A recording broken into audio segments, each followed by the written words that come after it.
slash horror writer 1717. You slash horror underscore writer underscore 1717. That's you slash horror underscore writer 1717.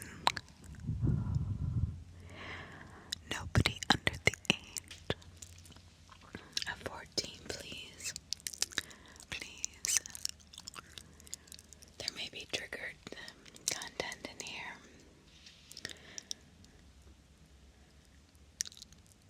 So, thank you for coming back or coming to my channel. Welcome. If you are new, please take a moment and click on that subscribe button. It means the world to me. It really does, and it helps the channel out so much.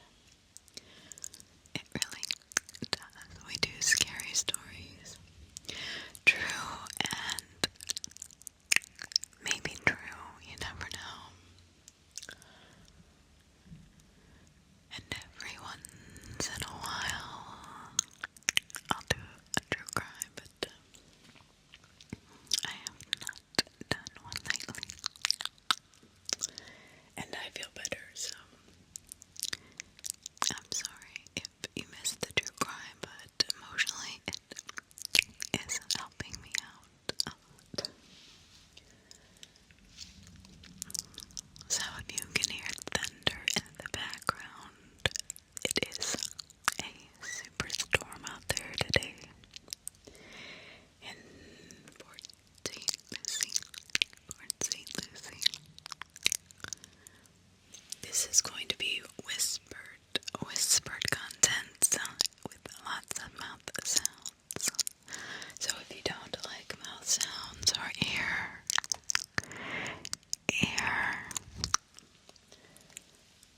to ear content, please find another one of my videos to watch.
stopped right beside me, where I was hiding in the tall corn, thinking I was completely safe. Then they would take a step or two and lunge back and grab me. Grab me. They would grab me. I screamed so loud that it sounded like someone was trying to murder me. It was so blood-curdling. It terrified my mother to the point she came running out to make sure that nobody was murdering me. And for that, I had to sit out as punishment the next turn or two.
ways off and were traveling to their homeland.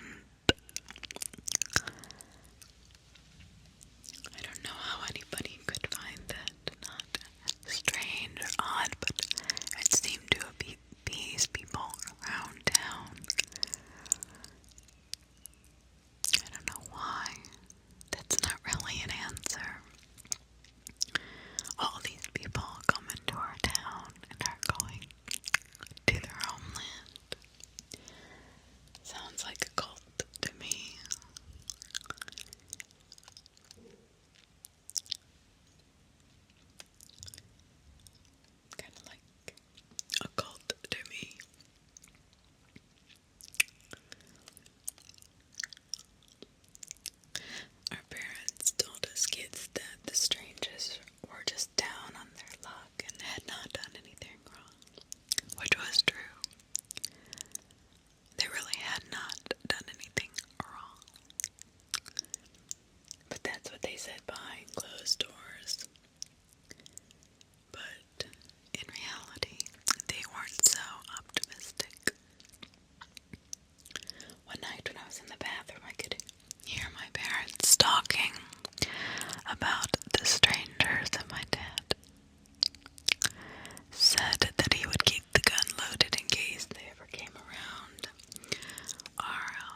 Man, what's up with you? I said. You stayed up too late last night. No, he said, still staring. So what's with the zombie routine? I said. You practicing for Halloween? No, he said. Not even blinking. Okay, so you're playing a joke on me.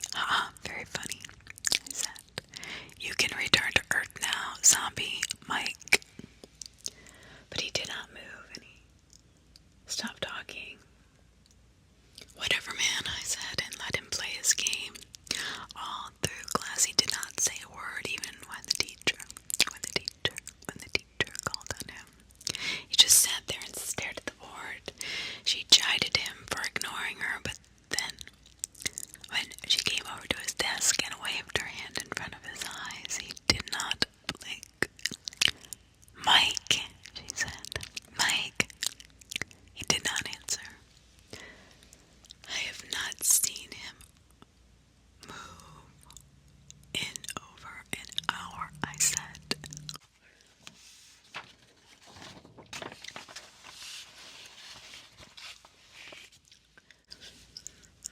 She took him to the nurse, mumbling that maybe he had had a stroke. When the teacher returned, she was alone and very rattled. She made us read for the rest of the period while we heard her out in the hallway discussing Mike's odd behavior with another teacher. Mike never came back to class that day. When class ended, I approached her. "How's Mike?" I said. She seemed really nervous, and I'm not sure, she said. I said, "Is he okay?" "I don't know," she said, getting up and walking to the door. "If you want to know any more about him, you will have to ask his parents." I went home confused.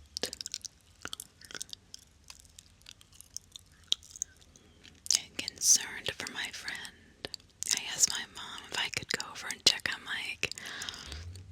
She told me to go over and come back in an hour. Mike, I saw more people standing and staring at, well, nothing, really. They were standing and staring at nothing. It was like they just paused in the middle of whatever they were doing and found something extremely interesting that I could not see. Was so creepy. When I knocked on Mike's door, his mom answered. "Oh, hey, Billy," she said. "Mike isn't feeling very well right now." "Oh, I know. That's why I'm here."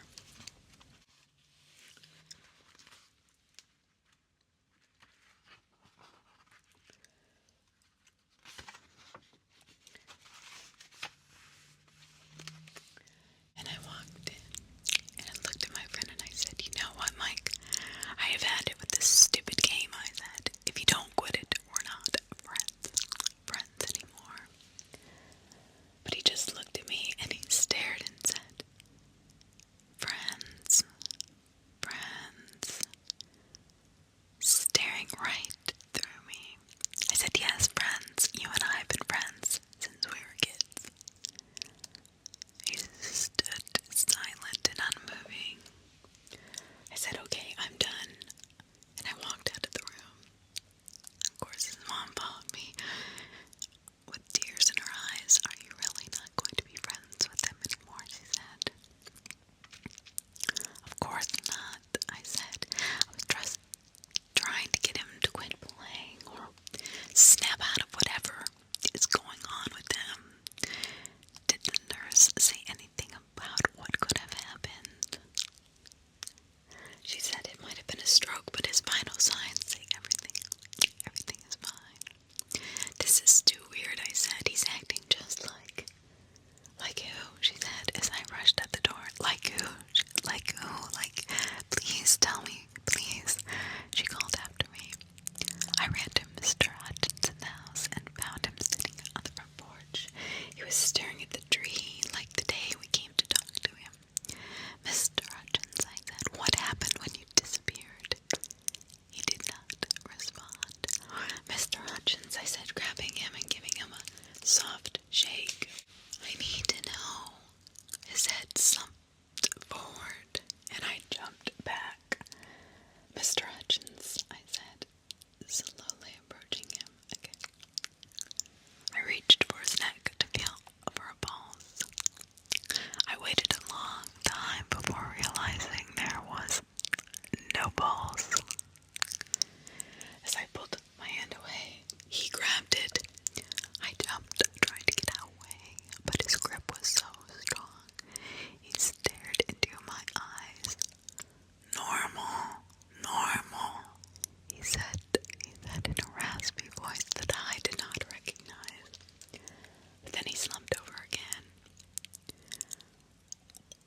something had clicked in her mind. How do you know? She said. How do you really know? I touched him. I felt for a pulse. I know he was dead. So she ran over. She grabbed the phone to call Mr. Hutchins' house. But when nobody answered, she ran over and stopped in her tracks. She was looking at his body, covered her mouth, and ran home and burst into the door to call 911. 911. The sheriffs were there in 15 minutes. Just like the day he went missing. The sheriff asked me some questions about it.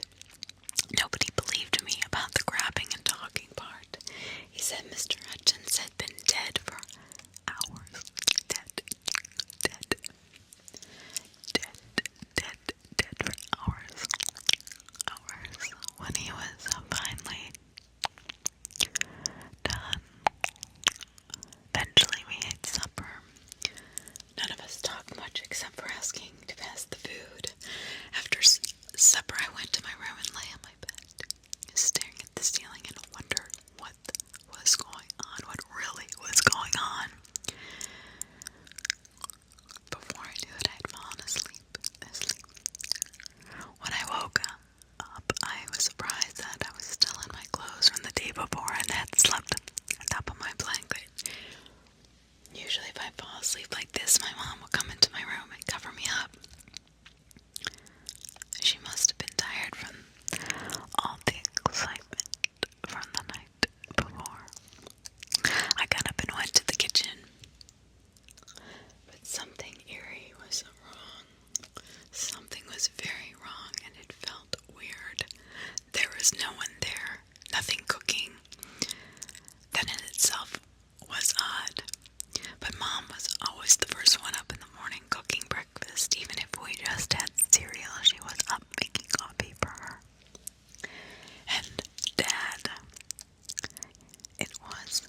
myself, at least we were normal.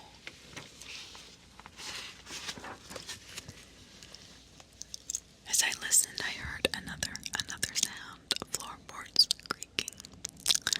I froze at the thought of a burglar breaking in and Dad not being able to do anything about it.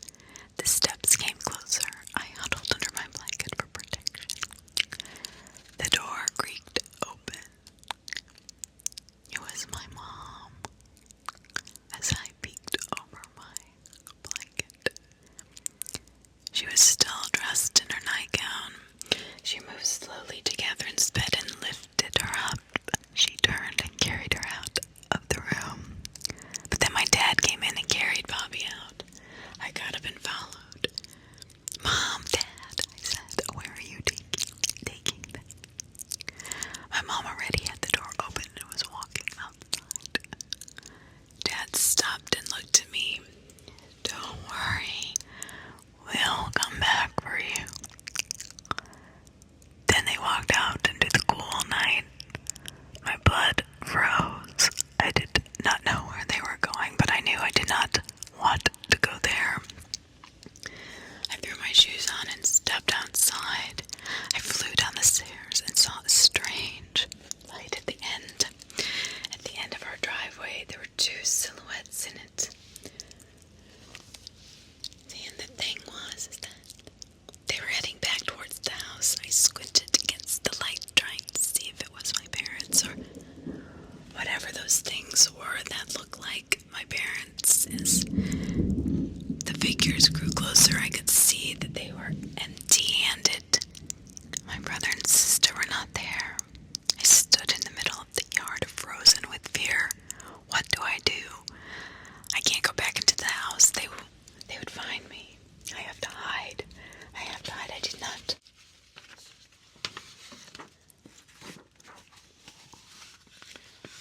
I did not want to be a zombie. I didn't. Or whatever they were. I don't care whatever you call them. That's what they look like. I turned around and around in a panic looking for my options. The barn was an option, but not a good one. There weren't many hiding places there. The cornfield. Yes, I reminded myself my best hiding place was always the cornfield. It was nearly harvest time and the corn was as tall as it was going to get, and it was dark and would be even darker in the rows of corn. The only light came from the house, and whatever was at the end of our driveway. I threw myself into the forest of green stalks and ran. Partway in, I stopped and realized that what I had done. I had run in a straight line, making myself an easy target. I refocused on my usual hide-and-seek strategy. I started from where I was, counted a certain number of rows up and a certain number of rows over. I was careful to move slowly and not disturb the corn as little as I could. I duck-walked, staying as low to the ground as possible and moving as quietly as I could.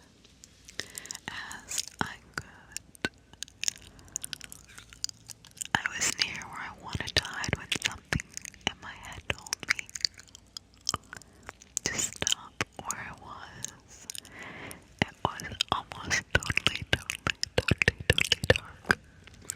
The lights from the house and that thing cast strange shadows at the base of the corn. I could barely see a few feet in front of me. I resisted the urge to sit down and instead stayed in my crouched, hunched over position on my toes so I could be ready to bolt. At a moment's notice,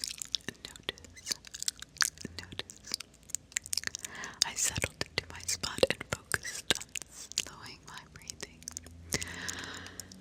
Adrenaline fought against me.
was right behind him. They each grabbed an arm and turned towards me.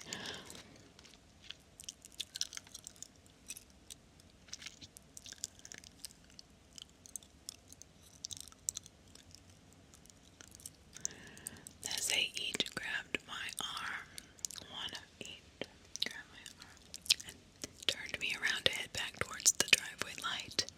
At least they were walking and I could get a breather before turning into a zombie robot. The light behind us got brighter and I heard a strange sound from that direction.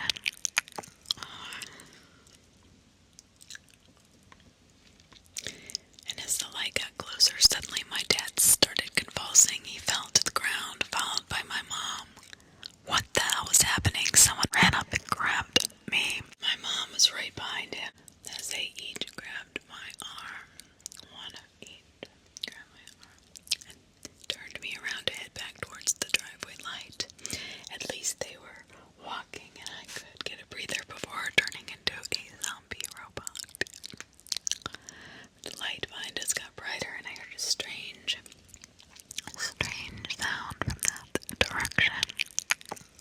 And as the light got closer, suddenly my dad started convulsing. He fell to the ground, followed by my mom. What the hell was happening? Someone ran up and grabbed me. Come on, kid, a large man said. Let's get you out of here. I turned from my now unconscious parents to the man. He was in a soldier's uniform and holding a taser. He dropped it, and ran with me halfway over his shoulder toward the light.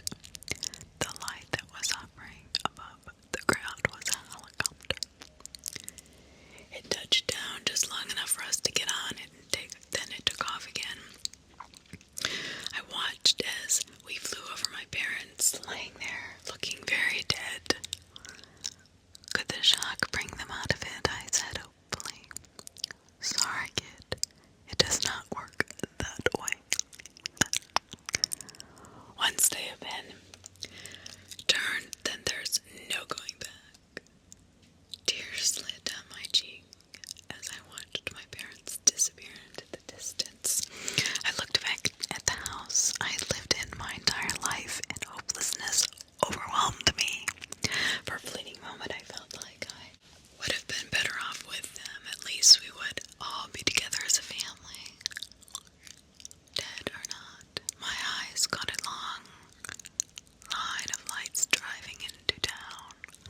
What's that? I said, pointing at the lights. Containment, he said. What the hell does that mean? It means we cannot let anyone escape who's been infected. Infected? He shrugged. No, I don't have a better word for it. I thought for a moment. Am I infected? I said. He looked at me. Are you talking? Yes. Are you staring mindlessly at an inanimate object? No. Then you're not infected. I slumped back in my seat and closed my eyes, happy to be alive, but incredibly sad for those that I had lost. I must have fallen asleep because when I woke up, we were at a military base. Soldiers were like ants on an anthill running around, hustling around. A man in a suit came over to me, to the helicopter, and took me inside. What happened next is a long story that I might be brave enough to tell someday. Suffice it to say for now that after a long time I was taken to a foster family, and they raised me as their own. They were nice, but they still weren't my parents. The town I used to live in now ceases to exist. I never saw a single soul from there ever again. I was told I was the only one that was rescued that night before. Before what? I do not want to get into that right now. I've tried to go back, but it's surrounded by a fence with no trespassing, government property signs posted every 20 feet.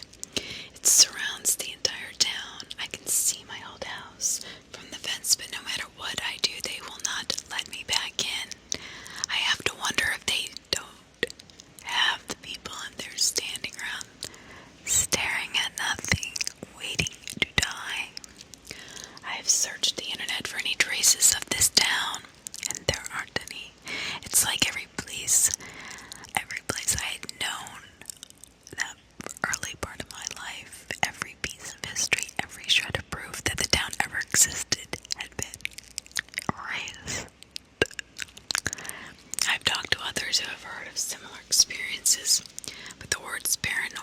possession, an alien always come up, and that's not really how I describe it.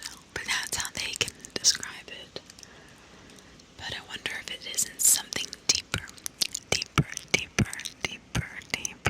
than that. If it isn't something so sinister that explanations could be dangerous. Maybe it's just for the best. Maybe I should just drop the whole thing and move on with my life. I just can't help but wonder what really went on. It's a mystery. Remember, I really want to know what happened to my mom, my dad, my brother, my sister, Mike, Mr. Hutchins, and everyone else whose life was erased, and people that I loved. I love them all, and they are gone, and I have no explanation at all.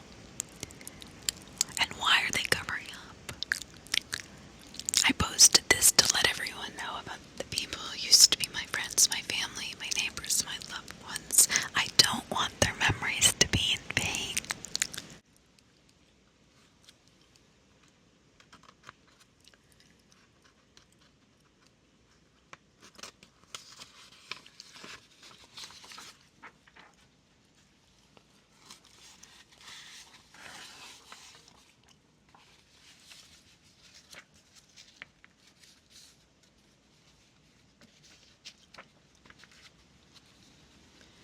But mostly, I don't want to allow others to fall into the same trap as me.